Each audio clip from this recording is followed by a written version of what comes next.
myself, my husband, and our daughter. A lady who is my husband's niece, who had joined us in Akure with the hope of traveling with us to Lagos. The driver, accountant, maintained a normal speed. He drove professionally.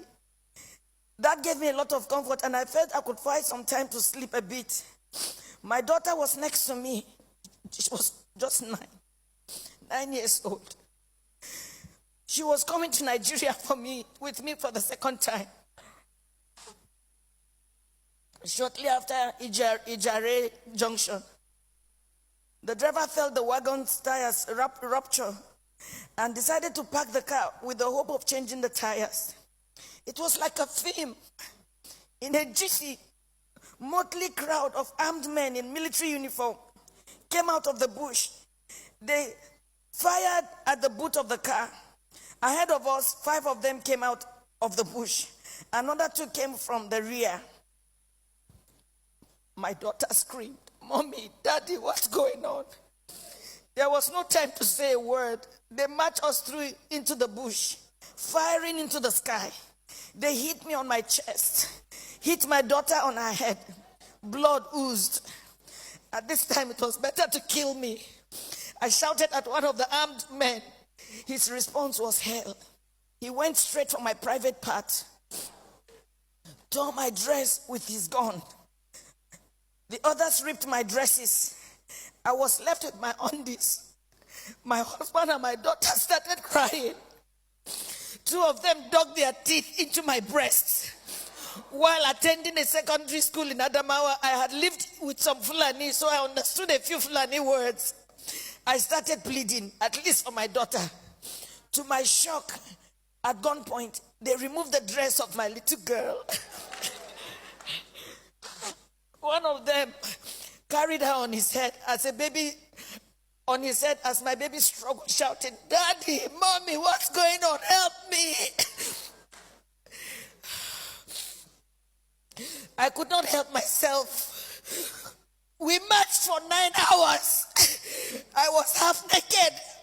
My daughter was totally naked. Her tears was like a stream of blood on her cheeks. Our phones had been seized. We ended up in an ungoverned region in the thick of the forest. We met a well-organized group. There were some kidnapped victims. I saw 2 women, 2 ladies and 3 men. There were some people with their legs chained to trees. They were as if half dead. We were separated. I was separated from my husband. My daughter was taken away. I only heard her screaming intermittently. I did not know what they were doing to her. These men, now about 2 dozen, had a full kitchen. They had a huge camp and a traditional medical team. How can they say they don't know where these people are? How can they say that? But the camps appeared isolated from each other. We heard noises afar, indicating it might be nuclear settlements of camps. Right in my presence, I saw them pack the remains of a woman. They took her and buried her a few meters away from us. She had tribal marks. I cannot describe the agony of 6 days in captivity in this little piece.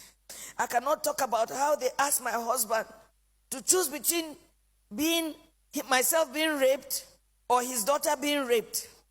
My husband broke down in uncontrollable tears. One of them hit him saying, "Yoruba bastard, you dey cry, idiot." They now gave him an option that he should be raped by one homosexual among them. My husband, a devout Muslim. My husband is a devout Muslim. He told them that homosexual and rape of any kind was against Islam. They hit him with a butt of AK-47. What do you know about Islam? You can imagine, you are being asked to choose between being raped by a homosexual, your daughter just 9 years old, or your wife being raped. They gave the 4th option. If you fail to choose one, we would rape your daughter Rape you, the man, and rape me, the wife. I made myself the sacrificial lamb. My husband begged, saying they should name any price. One of them asked him to bend down.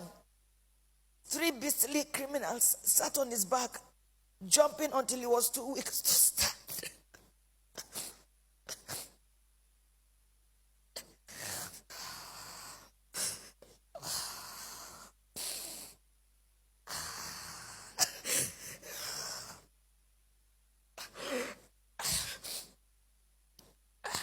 I was not allowed to put on any additional clothes. Imagine they rape you all night and they stop you from putting on any clothes for 24 hours.